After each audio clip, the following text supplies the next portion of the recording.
Tanggal 8 Juli 2020. Pendakian puncak Natas Angin. Dinginnya cipratan air di wajah berhasil menarik kesadaranku kembali. Perlahan, pemandangan tak terduga terpampang jelas saat mata ini terbuka.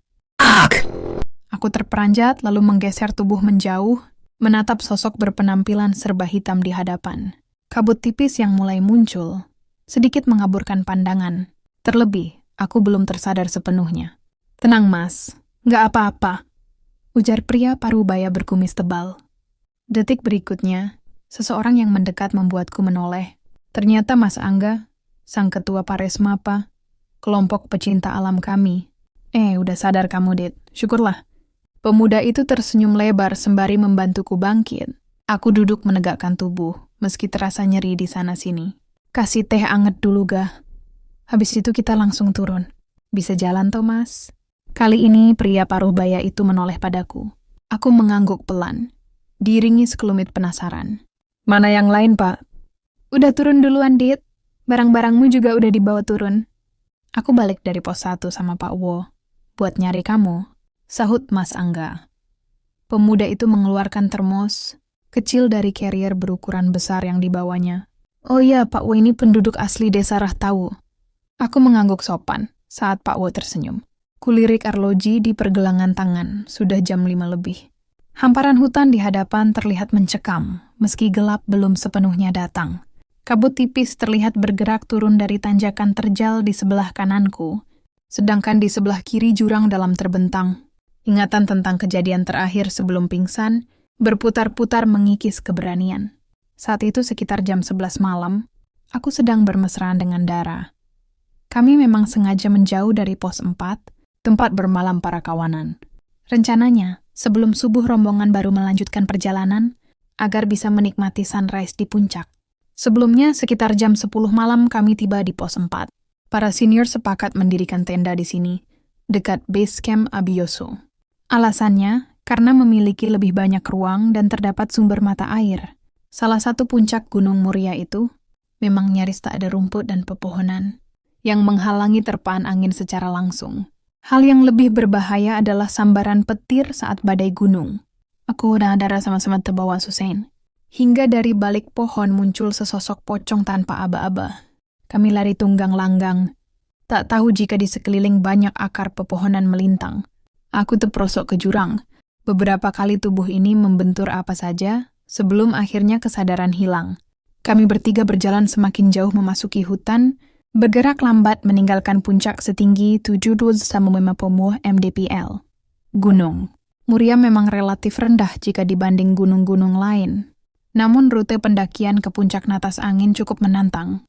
Jalur yang kami lalui semakin curam, sempit, dan berkelok. Salah berpijak sedikit saja, celaka menyambut sukarela.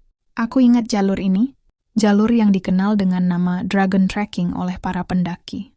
Setelah pos 1 hingga puncak, trek yang dilalui termasuk tanah liat basah. Jalan setapak dan jurang dalam mengharuskan kami tetap waspada. Hari sudah gelap, kabut pun bagaikan punya nyawa sendiri, bergerak lamban tanpa terpaan angin. Semakin kami jauh melangkah, aura wingit terasa kental. Aku tercengang melihat ke sisi kanan, bayangan putih terbang dari dahan ke dahan. Ingat pikiran jangan kosong. "Mas, jangan pernah noleh ke belakang sebelum kita sampai di bawah."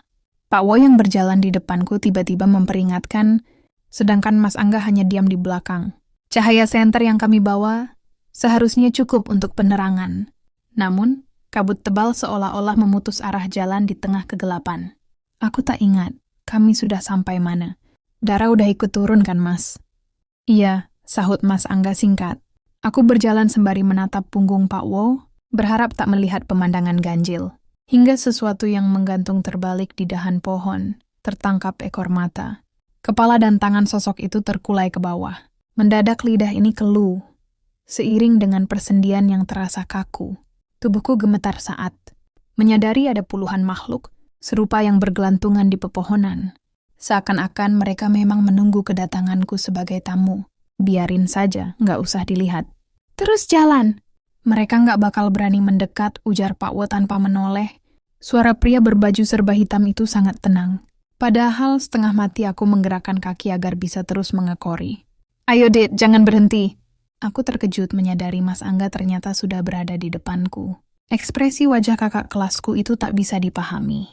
Mungkin karena sudah sering ikut pendakian, ia jadi terbiasa dengan kehidupan di hutan. Gegas aku berpegangan pada tali carriernya, berjalan dengan mata tertutup.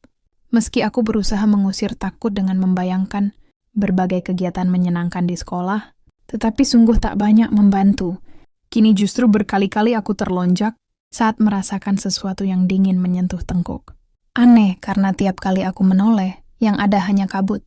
Bayangan lain melompat-lompat di pepohonan, diiringi suara cekikikan dan tangisan. Bau bangkai menyeruak lalu lesap, digantikan oleh bau anyir yang berhasil mengaduk-aduk isi perut. Aku mengeratkan pegangan pada carrier Mas Angga, berharap gangguan segera sirna. Tiba-tiba Pak Wo berhenti, sembari memberi aba-aba pada kami. Dari kejauhan, kulihat sesuatu bergerak mendekat. Sontak tubuh ini bergetar hebat. Kabut putih menggulung, menabrak kami dengan cepat.